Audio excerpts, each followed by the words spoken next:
Hello all, welcome to Honey's voice channel.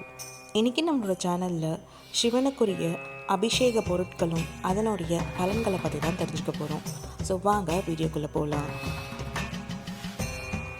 சிவனிற்கு பாலினால் அபிஷேகம் செய்கிறதுனால நமக்கு ஆரோக்கியமும் நோயற்ற வாழ்வும் மற்றும் நீண்ட நாள் ஆயுள் கிடைக்கும். சிவ அபிஷேகத்திற்கு நெய் பயன்படுத்துவது முக்தி மற்றும் செல்வ செழிப்பை தரும். சிவனிற்கு மிகவும் பிடித்தது வில்வ இலை. வில்வத்தால் அர்ச்சனை செய்வதால் முக்தி மற்றும் லக்ஷ்மி கடாட்சம் உண்டாகும்.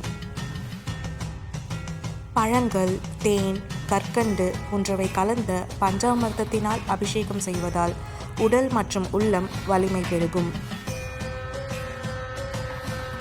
சிவனிற்கு விபூதியால் அர்ச்சனை செய்வதால் நோய் நிவாரணம் மற்றும் துன்பங்கள் விலகும்.